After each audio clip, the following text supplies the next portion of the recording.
If you like the NASCAR Netflix show, you're going to have to wait a little bit longer to watch it, and it didn't take long after Joe Gibbs Racing lifted their dirt racing ban to see Ty Gibbs hop into a USAC dirt midget. Welcome back to Break Hard. I'm Matt. Hope you all had a wonderful Thanksgiving. We're back at it again after 2 days off. I guess that's what it's been at this point, but we have a couple of things to talk about, so let's get right into it. If you enjoyed NASCAR Full Speed Season 1 on Netflix, which came out in January of this year, 2024, I realize we're almost at the end of it. At this point, it was a really enjoyable series, and I know a lot of people liked it, and if you've been waiting around for Season 2, unfortunately, it appears that you're going to have to wait a little bit longer because the release date, which, like I said, was January of this year for Season 1. Season 2 is not coming out until April of 2025, a solid 10 races into the season already. And man, does it feel like that's a bit of a miss. Now, it doesn't sound like it's NASCAR's call on this one. It seems like it might be Netflix's call based on the article that was put out. And it seems like Netflix just has a really packed February schedule and there was just nowhere to slot in NASCAR Full Speed.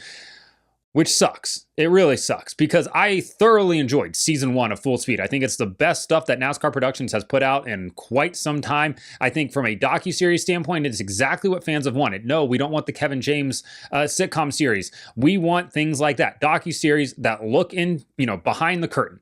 We get to see what drivers are doing. We get to see what teams are doing. We get to see stuff that you don't see on the broadcast. And that was what was really enjoyable about it. 5 episodes, 45 minutes apiece. The 4th episode, I go back to that all the time and talk about how great that was. The Martinsville elimination. You get to see the jubilation of Ryan Blaney going to Phoenix rather. Freudian slip there, wishing it was Homestead.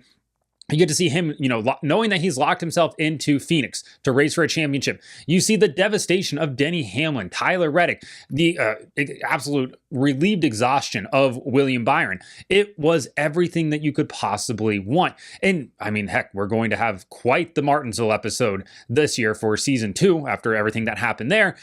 And it sucks that we're going to have to wait until April for it because it feels like having that build for Season 2 right into the Daytona 500 would have been key. I mean, that's what Formula One does, right? With Drive to Survive, it comes out right before the season starts. That way everybody can binge watch what happened in the season prior and then head right off into the new season.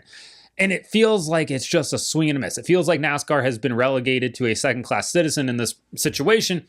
And I hate to see that because, like I said, I've been a huge proponent of this show. I'm super happy that it's coming back. I'm really happy that they did a second season. I don't even care if Chase Elliott's not in it. Dude doesn't want to be in it. Okay, don't put him in it because it was perfect without him. It was really enjoyable. And now you're probably not getting 2311 Racing in it, at least not the in-depth, version that we got in the first season. I have heard that they'll have more B-roll footage, some coverage from a distance, but it's not going to be in-depth like it was, which sucks. But I think that this show definitely serves a major purpose in helping grow the sport. We've seen numerous times people talking about how this show helped get, their partner or their family members or somebody new into it to tune in and watch. And they'll, go to Daytona or they've gone to their first race this year because of this show. And now, for the second season of it, it's, we're going to be into April when it happens. And it's well, this sucks because at this point, you're a third of the way into the season. And people are tuning in to be like, oh, what's happened already? Oh, I missed 10 races? That's a bit of a bummer. And it just feels like quite the miss. But I am excited. Unfortunately, it only sounds like it's going to be 5 episodes. Again, another 45 to 50-ish minutes in runtime. I would like to see more. I know that it's just me being greedy is honestly what it is. I know it's super hard to, record all of this and put it together and get these episodes out. So 5 is, wonderful. But I think selfishly, we would all like to see more, somewhere in that maybe 7 to 8 episode range, just because you're covering 10 races in the playoffs and, only having 5 feels like you kind of cram it in there. Now, granted, there's probably, not enough to do, an hour episode for each individual race or something like that. But yeah, 5, kind of just wish it was more, again, selfishly. So yeah, I'm excited that it's coming out, but man, does it stink that it's not going to be until April by the sounds of it. So wait and see when it comes out. We'll continue to watch it when it does and definitely talk about it, but just want to see the momentum continue because I think NASCAR is heading in the right direction. I think there's momentum behind it. Yeah, there's things that can be changed. I think we all agree with that. But in terms of people going out to the racetrack, people are going back to the racetrack, which is fun.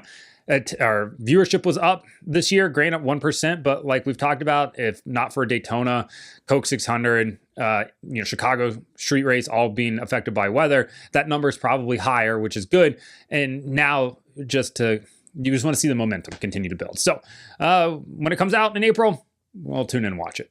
The news of Joe Gibbs Racing lifting their dirt racing ban is what, like a week old, maybe about a week and a half old?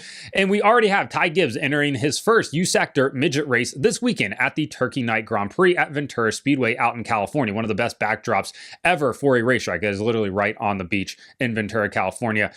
Just phenomenal backdrop, golden hour, everything that you could possibly want out of a racetrack, it has it right there. Same place where they have the X Games at now, at the Ventura County Fair, or Ventura Fairgrounds. I don't know if it's the county, whatever. It's a great racetrack with a great backdrop, and it's an absolutely stacked USAC Dirt Midget field. You have Ty Gibbs entering for the first time. Apparently, he's been out at Millbridge. Sorry, I don't cover and follow Millbridge like I'm Casey Boat. People on my TikTok comments are like, oh, he's been out Millbridge for a few weeks now.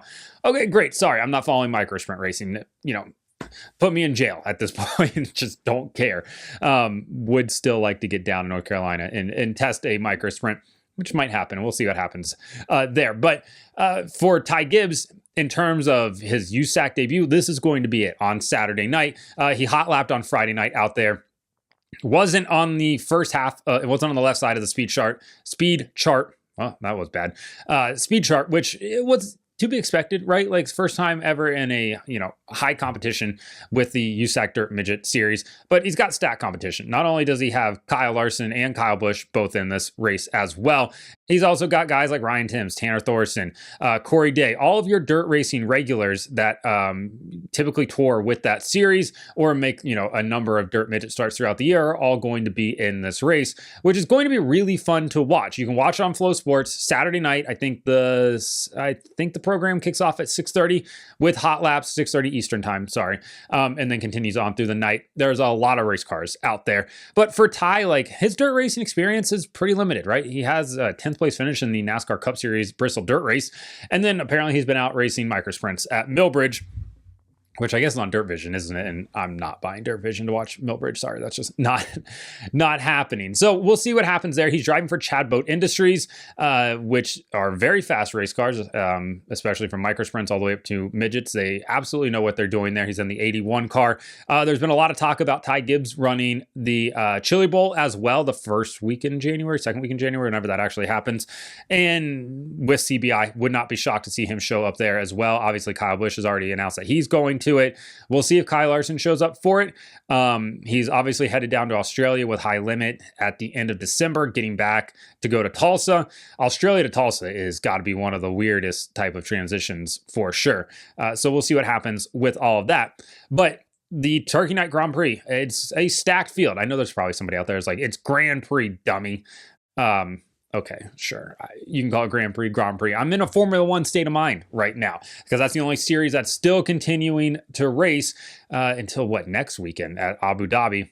Championship's already been decided. Constructors Championship, though, still rearing on. Sprint race, controversial. Lando Norris pulled over coming off the final corner to let Oscar Piastri by so he could win the sprint race. People were not happy about that, but we're here to talk about dirt racing, not about Formula One. Ty Gibbs making his USAC Dirt Midget debut on Saturday night. We'll see how he can do. If he makes a feature, I think that's probably a big-time success. Same with Kyle Busch, and we'll see how everybody else does in that really stacked field. Now we're just waiting on Christopher Bell to be like, hey, coming back to race the Chili Bowl.